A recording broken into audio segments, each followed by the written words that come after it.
La familia es el diseño más valioso que Dios nos ha entregado. Buenas tardes, Dios les bendiga o les continúe bendiciendo más porque ustedes son más que bendecidos. Le voy a plagiar esa palabra a mi pastora, a nuestra amada pastora. Bueno, primeramente le damos gracias al Señor por poder estar aquí con ustedes. Gracias a nuestros pastores por su confianza en poder traerles esta palabra que primero ha ministrado nuestro corazón. Espero que también ministre el de cada uno de ustedes. ¿Quién considera acá que la familia es importante? A ver. Amén, ¿verdad? Bueno, entonces el Señor ha venido hablando a nuestro corazón acerca de la familia.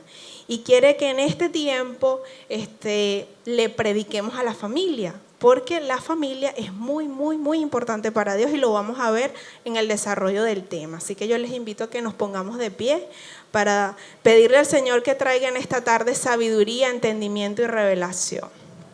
Señor, te damos gracias, Padre, en este tiempo que podamos estar aquí juntos y en armonía, Señor. Dice tu palabra que tú derramas bendición y vida eterna, Padre Santo.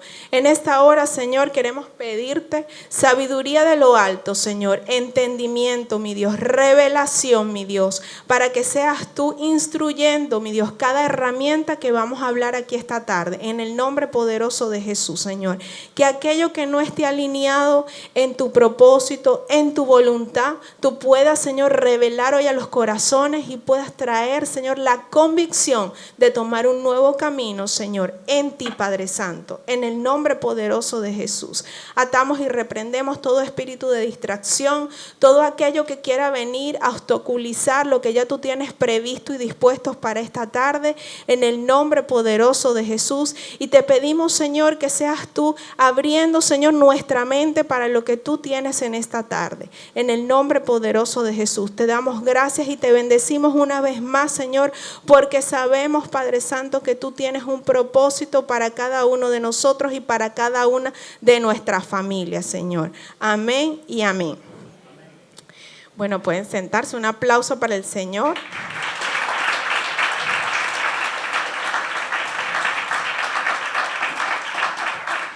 Bueno, en esta tarde nosotros vamos a hablar de la familia que agrada a Dios.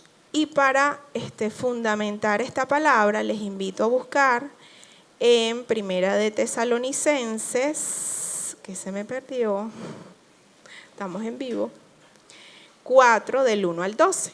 ¿Okay? Y dice así: por los demás, hermanos, os rogamos y exhortamos en el Señor Jesús que de la manera que aprendisteis de nosotros, como os conviene, conduciros y agradar a Dios, así abundéis más y más. Porque ya sabéis qué instrucciones os dimos por el Señor Jesús, pues la voluntad de Dios es vuestra santificación, que os apartáis de fornicación, que cada uno de nosotros sepa tener su propia esposa en santidad y honor, no en pasión de concupiscencia, como los gentiles que no conocen a Dios. Que ninguno agravie ni engañe nada a su hermano, porque el Señor es vengador de todo esto, como ya os hemos dicho y testificado, pues no nos ha llamado Dios a inmundicia, sino a santificación. Así que Él desecha esto, no desecha a hombre, sino a Dios, que también nos dio su Espíritu Santo. Pero acerca del amor fraternal no tenéis necesidad de que os escriba, porque vosotros mismos habéis aprendido de Dios que os améis unos a otros, y también lo hacéis así como con todos los hermanos que están por toda Macedonia. Pero os rogamos, hermanos, que abundéis en ellos más y más, y procuréis tener tranquilidad y ocuparos en vuestros negocios y trabajar con vuestras manos, de la manera que os hemos mandado, a fin de que os conduzcáis honradamente para con los de afuera y no tengáis necesidad de nada. Y entonces aquí vemos una clara instrucción del Señor en este pasaje, ¿verdad? Una verdad bíblica. Dios instruye por medio de la Biblia sobre el trato en el ámbito familiar. Y fíjense que nos da unas instrucciones claras y precisas de todo lo que Él quiere que nosotros hagamos. El trato que todo creyente debe dar a su familia debe ser con amor y respeto. Y a veces eso se nos olvida, ¿verdad? Porque estamos sometidos quizás a muchas circunstancias hoy en día en nuestro hogar, en nuestra familia, en nuestro trabajo, ¿verdad? Existe mucha presión. O yo seré la única que tengo presión, ¿no, verdad? Pues no lo escucho. Pero hay mucha presión y a veces esta presión hace que no nos tratemos con respeto y con el amor que Dios nos manda. Entonces es importante que trabajemos cada día en el amor de Dios, ¿verdad? En cada uno de nosotros, para que podamos dar ese amor y ese respeto a nuestra familia, a nuestros hijos, a nuestra esposa y a todo nuestro entorno familiar. Amén. Creo que... Bueno, tenemos una pequeña falla, pero ya vamos a colocar algo que queríamos que vieran, ¿no? Pero sí, en la misma tónica que venía hablando mi esposa, la importancia de la familia, resulta que nosotros queremos que hoy podamos ver cómo el pecado ha entrado a nuestra familia. Y bien, como dijo mi esposa al principio, nosotros hemos sentido ese llamado a hablar de la familia, porque hemos escuchado varias predicaciones de nuestros pastores, no menos importantes que esta, pero sí nos ha llamado la atención el Señor en que debemos hablar de la familia, porque ahorita la familia ha sido objeto de muchísimos ataques. Y la familia tiene un orden, y el orden a veces se subvierte dentro de la misma familia. ¿Y culpa de quién? De nosotros como familia, cuando desconocemos qué es un orden y por qué ese orden. Para comenzar, debemos entender algo y ustedes me van a ayudar. ¿Cuál creen que sea el orden bíblico para el hogar según Dios? Primero, luego, no, pero el orden de la familia. Primero, luego, sacerdote, escuché esposa. No, el esposo primero. Luego, y luego, los hijos. Nosotros no podemos subvertir ese orden. Fíjense algo. ¿Cuántos aquí les gusta la cocina? ¿Cuántos comen sushi aquí? Hay unos cuantos, hay unos que no, hay unos cuantos. Yo quiero pedirle, y menos mal que Dios es bueno conmigo. Juan, pasa por aquí, por favor. Juan es un tremendo chef. Aquí tenemos en la congregación excelentes chefs. El enemigo no contaba con eso. Juan, gracias. Yo le iba a presentar a una amiga que iba a hacer la demostración, pero yo quiero que Juan lo explique cómo se hace un sushi paso a paso, Juan. Con la esterilla, con lo que viene después, el arroz, los ingredientes, cuando lo enrollas y lo cortas. Rápidamente, por favor. ¿Con los ingredientes y todo? Con los ingredientes y todo. Bueno, primero se tiene que hacer el mise en place, que es ordenar los camarones, el cebollín, todo lo que va a llevar el sushi. Luego se hace el arroz, luego con una esterilla, colocamos el arroz sobre la esterilla. Primero colocamos las algas nori, que son las alguitas que van alrededor del sushi. Y los enrollamos y bueno, nada, después si lo queremos tempura lo cocinamos o si lo queremos frío lo cortamos. Eso tiene un orden. Ahora, yo no sé mucho de cocina, pero yo pudiera colocar primero el arroz, luego las algas, luego la esterilla y encima de la esterilla los ingredientes y enrollarlo. Cuando quieras hacer el sushi frío, sí. Pero digo, no, vuelvo y te repito, voy a colocar el arroz primero. Luego la esterilla y no se puede, ¿verdad? Porque eso sería un rol disfuncional, ¿verdad? No funcional. Gracias, Juan. Un aplauso para Juan. Fíjense, ¿qué quiero decirle con esto? Cuando hablamos de que hay un orden divino dado por Dios para el hogar, hablamos de que tiene que ser Dios, el hombre, la mujer y los hijos. A veces nosotros queremos subvertir ese orden. Entonces, ¿cómo podemos tener orden en las cosas en las que Dios no nos ha mandado tener orden? Como hacer un sushi, porque tiene que ser en ese orden, porque si no, no es un sushi. Pues le digo una cosa, si no es en este orden, no es un hogar. ¿Ok? No puede mandar el hijo sobre la mamá sobre el papá y el papá sobre Dios. No es el orden. Amén. Ahí estamos claros para hacer lo que sería una introducción para que estemos claros de lo que en principio trae situación de descomposición, de desaveniencia, de disconformidad dentro del hogar. Es porque el orden internamente no está siendo respetado. Y les traigo otra información. No respetar ese orden es pecado. Y a veces pensamos que el pecado va a entrar en el hogar solo porque el hombre es infiel, o porque la mujer también es infiel, o porque el hijo va en contra del papá. No, también cuando subvertimos ese orden, porque a veces los hijos crecemos y creemos que de alguna manera, por el hecho de que somos independientes, ya trabajamos, ya los padres nuestros dejan de ser padres. Ese orden se sigue respetando. Amén. En la actualidad la sociedad se ha preocupado por las relaciones humanas y ha creado leyes ¿para qué? Para controlar estas instituciones. ¿Cuál? El matrimonio. Y encontramos instituciones que de alguna manera la quieren regular para bien y otras que regulan las situaciones cuando hay una disfuncionalidad dentro del hogar. Por eso vemos ahorita en boga lo que son los tribunales de violencia contra la mujer. Y qué horrible, porque les digo que ese tribunal todos los días está abarrotado. Antes yo recuerdo que eran los tribunales laborales y los civiles lo que estaban. No, ahorita los tribunales de violencia es constante ver cómo hay violencia en los hogares. Y más adelante vamos a ver cosas que le van a erizar la piel, pero que ocurren dentro de nuestra ciudad, dentro de nuestra comunidad. Y eso es bastante horrible. Dios ha dado a la humanidad las directrices del trato correcto entre los seres humanos, principalmente en el seno del hogar.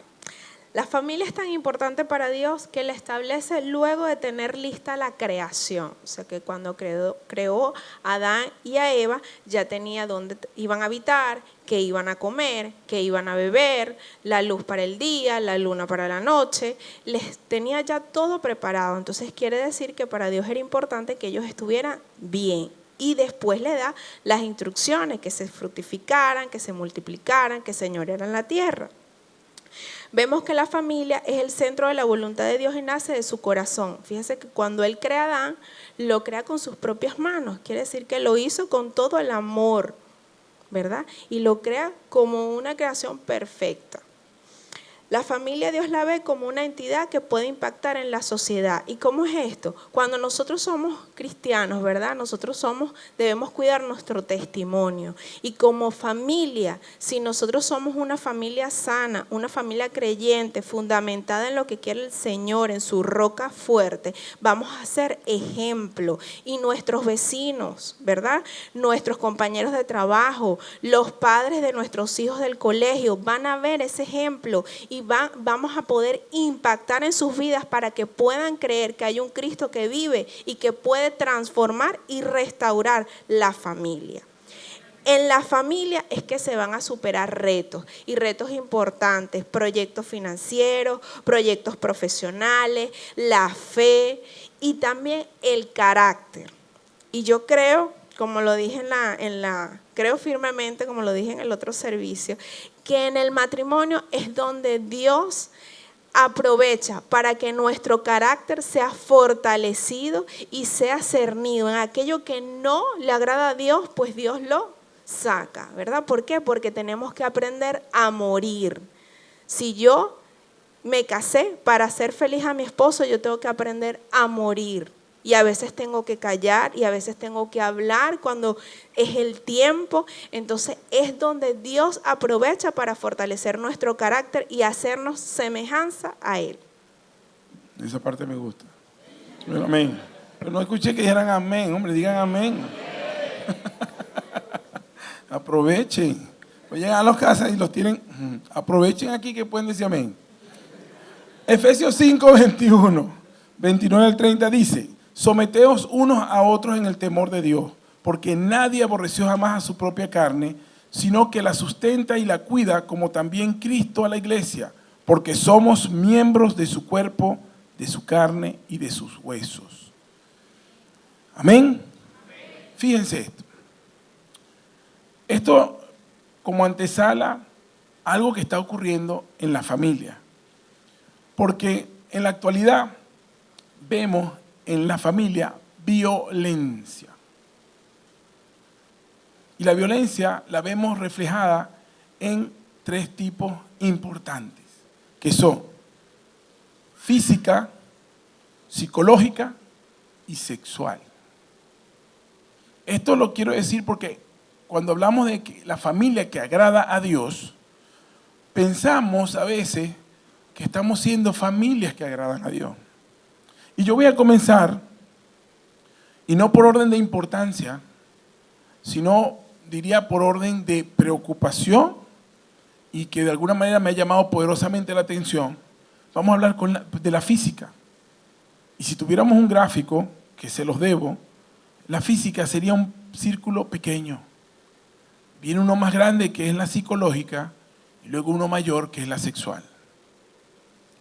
Y fíjense que esa violencia que se representa en la familia, que viene de diferentes formas, podemos hablarla por la coerción, las palabras, cualquier tipo de acción que va a ir en contra de la persona contra quien se dirige esa acción violenta. Y comienzo hablando del caso de la mujer, de la esposa. A ver, ¿qué dice Proverbios 12:4? Dice: la mujer virtuosa es corona de su marido, más que la que lo avergüenza es como podredumbre en sus huesos. Pregunto, ¿qué es la mujer entonces del marido? Y si yo, como marido, pateo la corona, ¿en qué la convierto?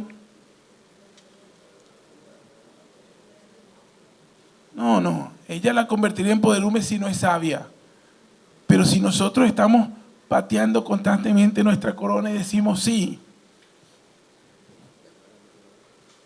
¿estamos entendiendo ese versículo? No, porque si tú entiendes que lo que dice aquí, y lo comenzamos diciendo, verdades bíblicas, que es un basamento, y lo arraigamos en nuestro corazón, vamos a entender que nosotros no podremos nunca, ni debemos maltratar a nuestra esposa. Y las mujeres no dicen amén. Aprovechen. Amén. Entonces, la segunda parte dice, de Proverbio, más la que lo avergüenza es como podredumbre en sus huesos. Ahora, mujeres, si esa mujer que es corona del hombre, él se la coloca, pero lo avergüenza, ¿qué se está colocando el hombre? Díganlo duro. Y si él es cabeza del hogar, ¿no afecta eso a la mujer también? Entonces, a veces eso lo vemos como que no fuera un pecado. Estamos pendientes de los pecados visibles. Pero eso viene a ser un pecado igualmente. Porque estás subvirtiendo no solo el orden de Dios, sino que estás teniendo un hogar que no agrada a Dios. Y no podremos ver bendición allí. Porque estamos pendientes de que, pero mi esposo es muy bueno, o mi esposa es muy buena, o mis hijos son buenos. Pero serán verdaderamente buenos, porque la palabra dice que no hay ninguno bueno, ni siquiera uno. Entonces vamos a ver que el trato que va contrario a lo que agrada a Dios, veríamos el primero que dijimos que era la violencia física.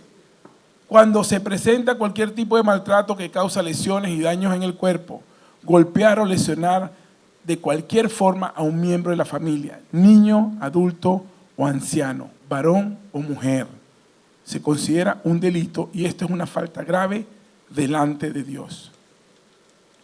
De hecho, lo podemos ver en Deuteronomio 27:24, para que puedan tomar nota e ir avanzando. Mateo 5, 21 al 22 y Efesios 6, 4, para que ustedes puedan pasarlo a la luz de la palabra, porque es la verdad. ¿Ok? Luego tenemos la violencia psicológica, que viene a ser o implica toda clase de agresión verbal, acciones, actitudes o señalamientos que humillen o denigren moralmente a la persona. Pregunto, ¿cuántos no estaremos haciendo esto dentro de nuestros hogares? Cuando la mujer dice, y saben, yo ya veía esto con preocupación, porque yo he escuchado compañeros, mujeres, damas, reunidas cuando están comiendo, que estamos comiendo juntos, que dicen, lo llama el esposo y cuelgan. El payaso ese, no hombre, no sabe hacer las cosas, no hombre, qué fastidio con este. Yo digo, y yo me preguntaba ese día, wow, Señor, pero mira cómo se expresa de su esposo. Pero, de alguna manera, ¿eso está dándole respeto a él? No.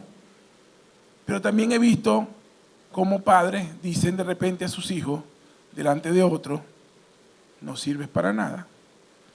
Oye, ojalá llegues a ser alguien, pero qué bruto eres. ¿Y eso creen ustedes que no es una violencia psicológica? Eso es violencia psicológica. Cuando la mujer le dice al esposo, si me dices algo, te voy a denunciar. Probablemente el esposo no está haciendo nada malo,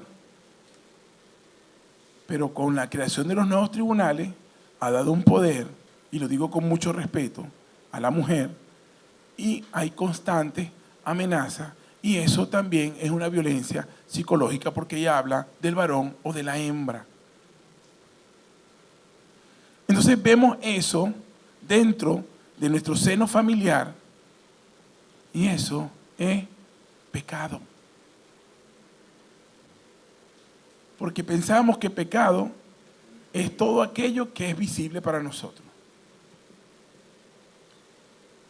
Tenemos también algo que me llama poderosamente la atención y me da mucho dolor de verdad, porque el viernes yo recibí una llamada respecto a este punto específicamente, que es el de la violencia sexual.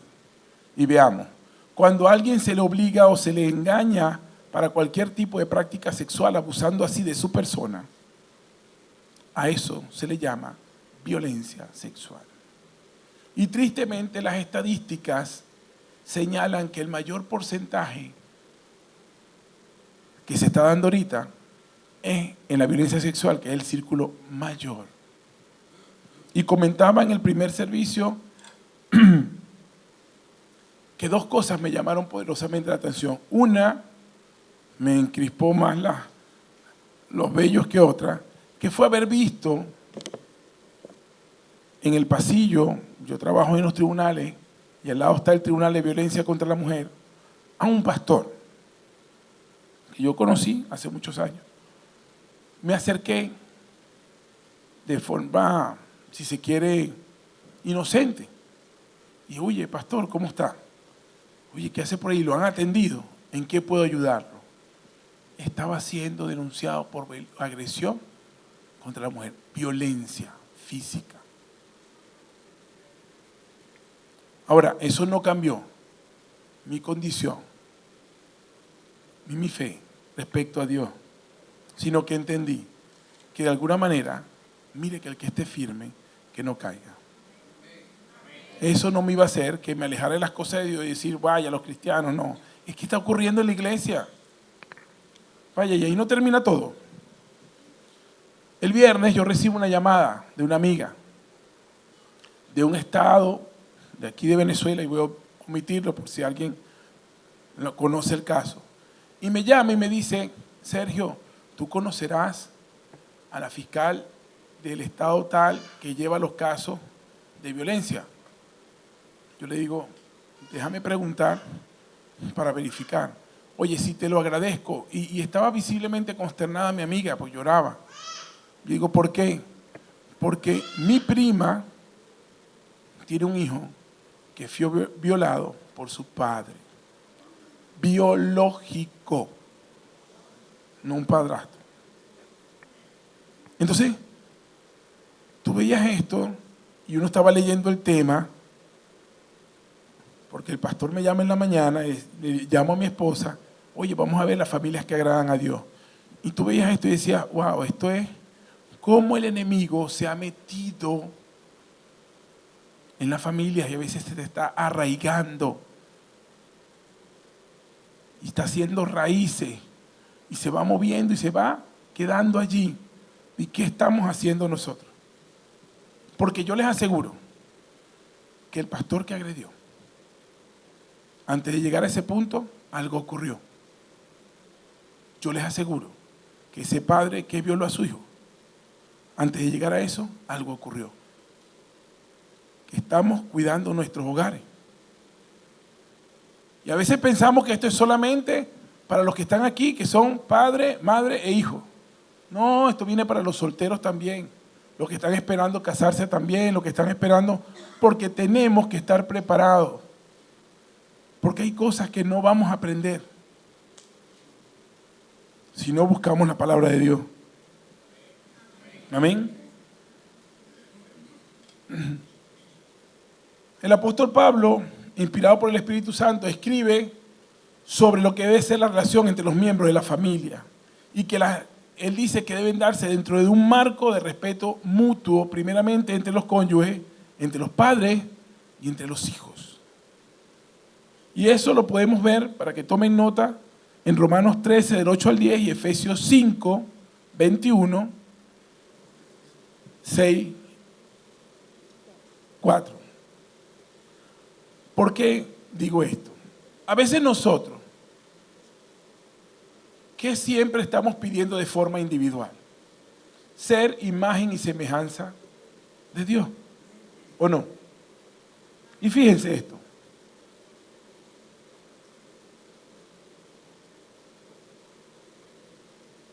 Mi hermano que está por aquí, pase por aquí.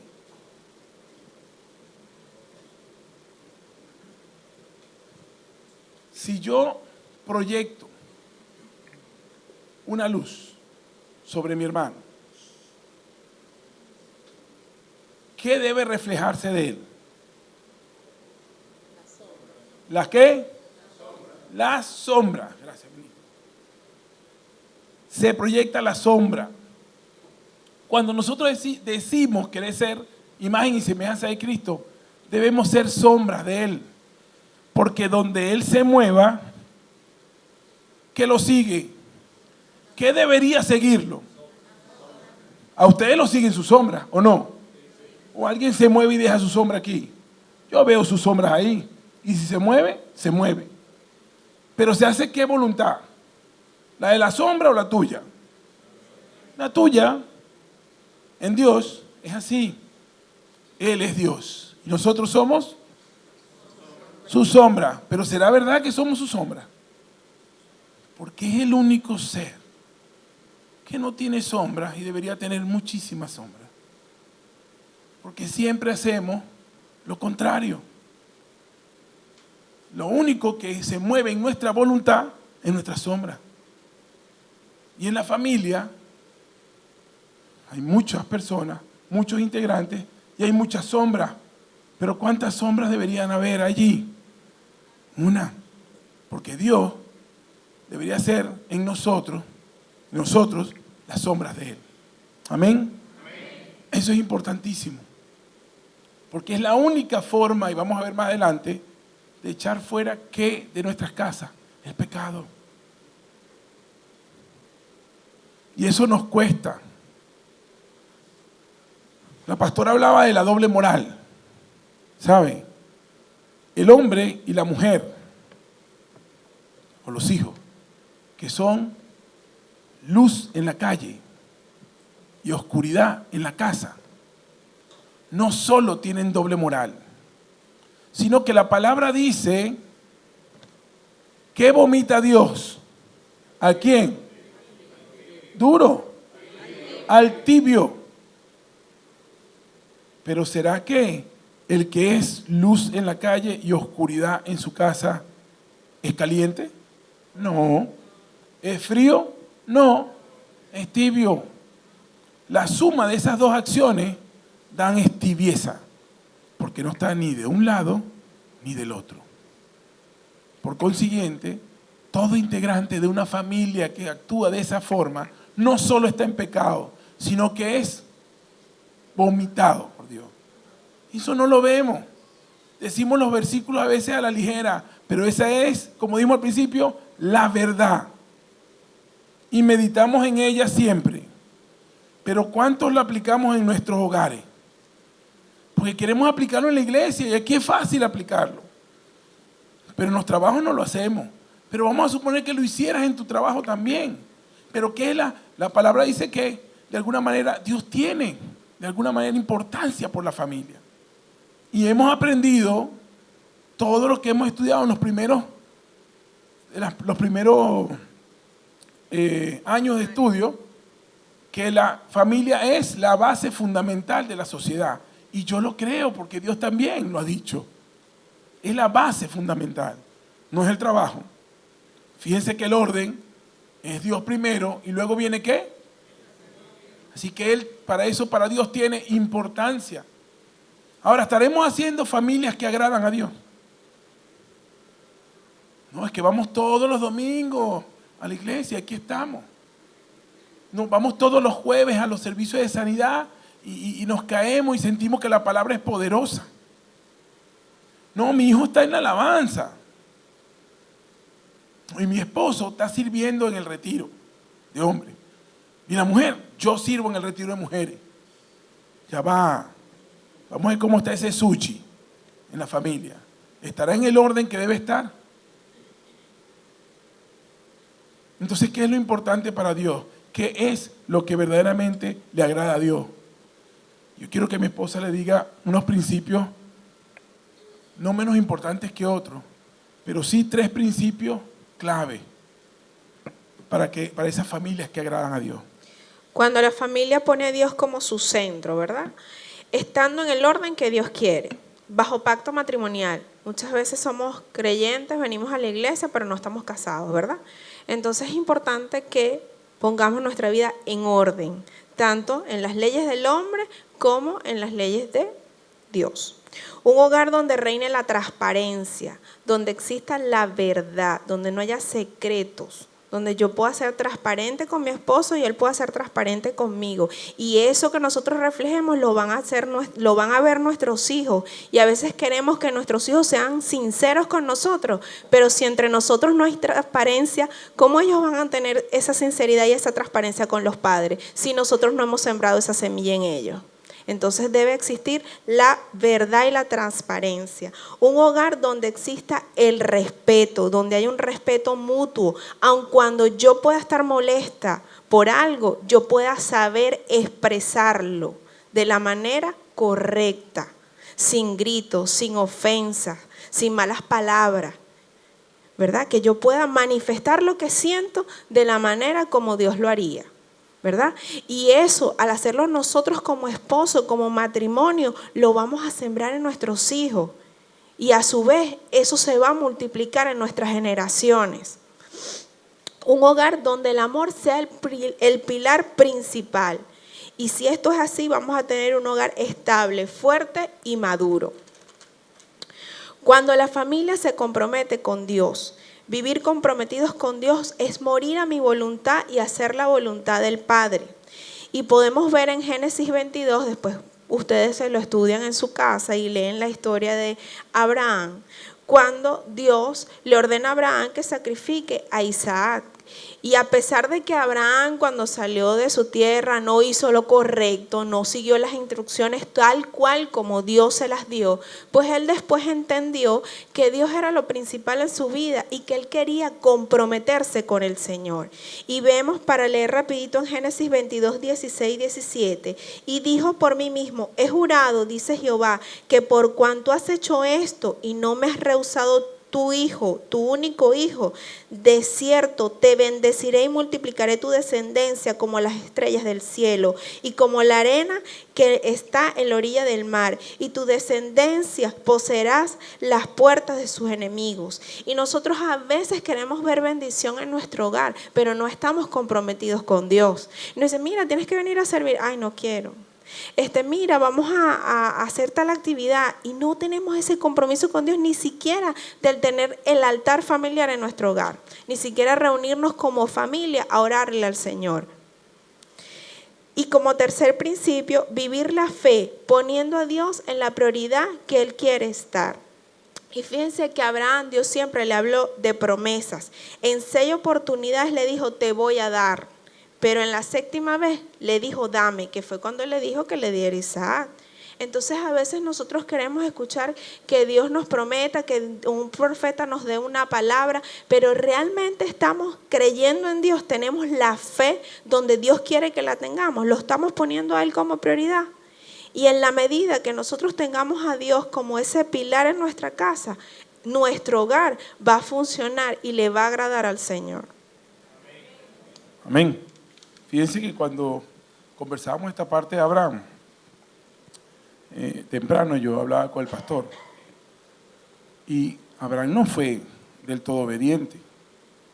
Ahora, yo siento y entiendo que una obediencia a media es desobediencia. Y cuando, ¿qué dice la palabra? Que él saliera de su tierra y de su... Ajá. ¿Y a quién se llevó él? A Lot. Entonces, ¿él fue obediente en ese momento? ¿Y Sarai qué hizo? Ella fue obediente del todo porque a ella también le prometieron algo, como se lo prometieron a él. ¿Pero qué hizo él? Ella trajo ¿a quién? A la esclava egipcia Agar. ¿Fue obediente?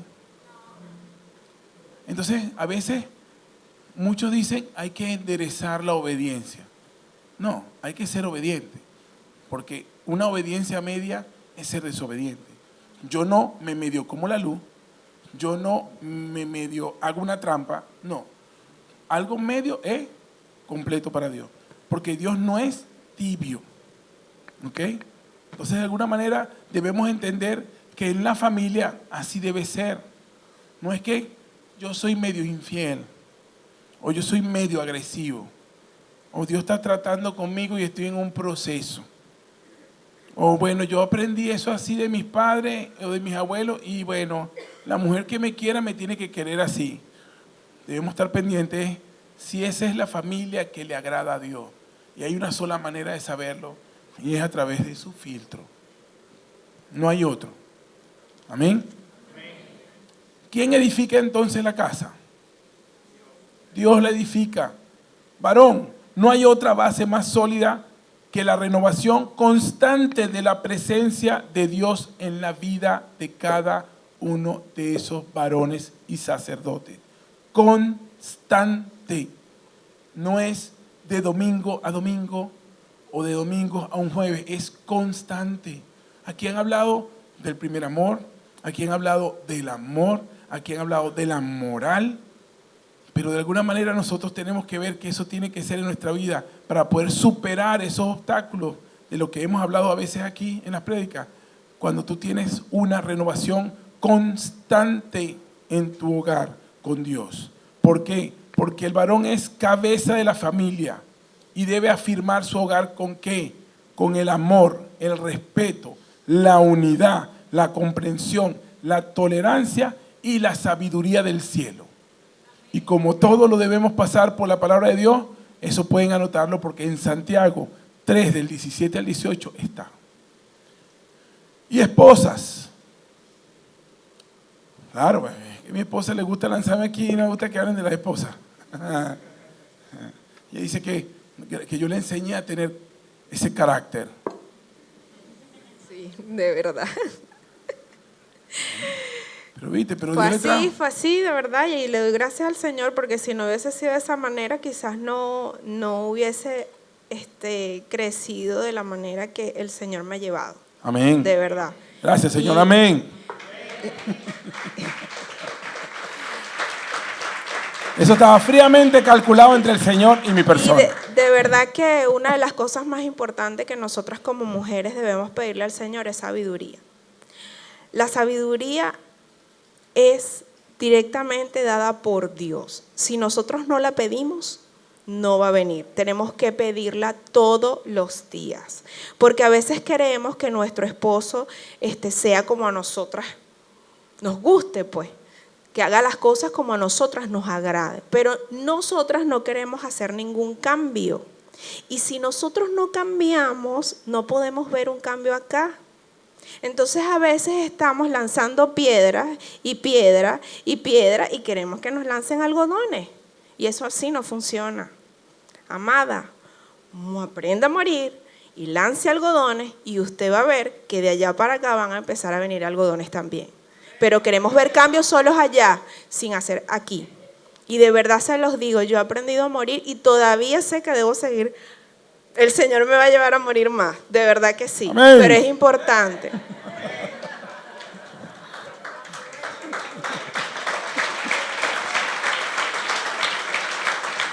Bueno, tenemos que entender entonces que las esposas son ayudas idóneas. Pero esa ayuda idónea, ¿qué va a entender? Que esa no es errónea, es idónea. Por favor.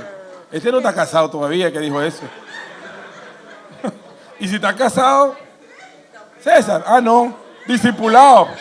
Discipulado y ahorita oramos por él. Después no quiere que poner la denuncia ya porque Claudia le va a dar.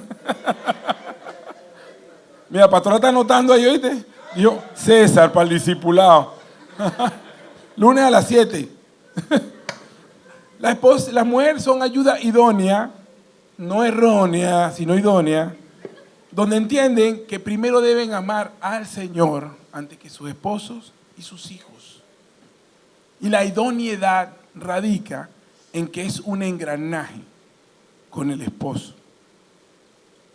A veces nosotros se nos olvida, hasta he escuchado muchachos que ni siquiera están casados todavía y le dicen a las novias, sujétate. No, mira, mijo, yo voy aquí a quitar un velo rápidamente. Muchachos que no están casados todavía, y le voy a decir a las muchachas también, ustedes no tienen que sujetarse en nada. La sujeción es en el matrimonio, ¿oyeron? Así que si él quiere sujeción, que se casen aquí, ¿oyeron? Y que vayan para el discipulado de jóvenes. Bueno, así que no.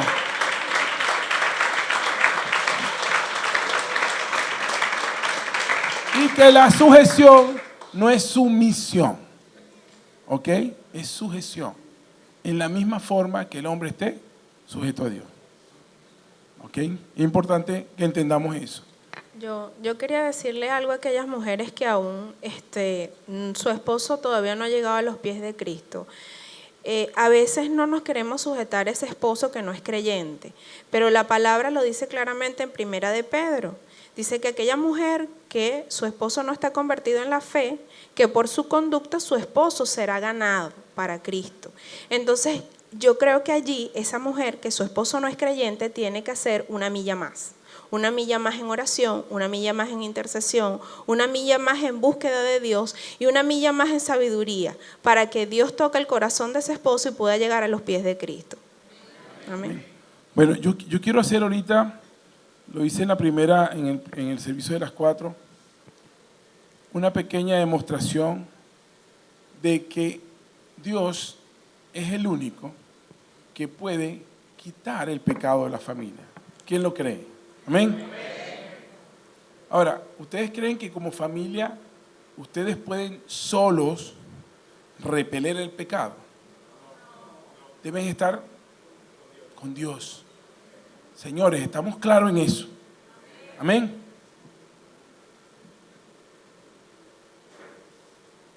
Aquí tenemos a la familia. Familia, ¿verdad? Transparentica como Dios quiere que sea.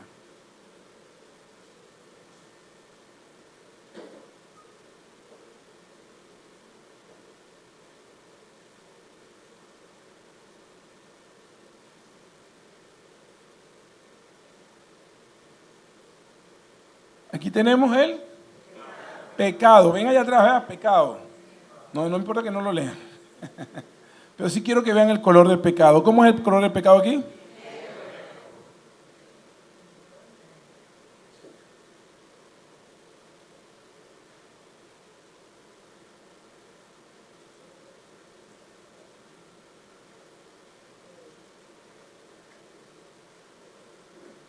Y aquí tenemos a que quita todo pecado. Ahora veamos cómo opera el pecado en la familia. ¿Ven de allá?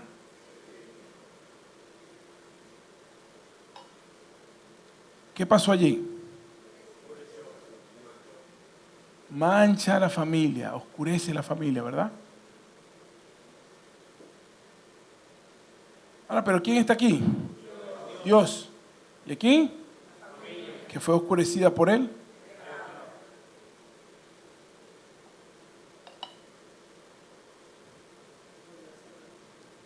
¿Qué hizo Dios? La limpió. Ahora, para los que creen que el pecado tiene poder por sí solo, aquí está. ¿Qué debería el pecado hacer aquí? Oscurecerlo, ¿verdad? Díganlo con toda calma. ¿Lo oscureció? ¿Aquí qué dice? ¿Aquí?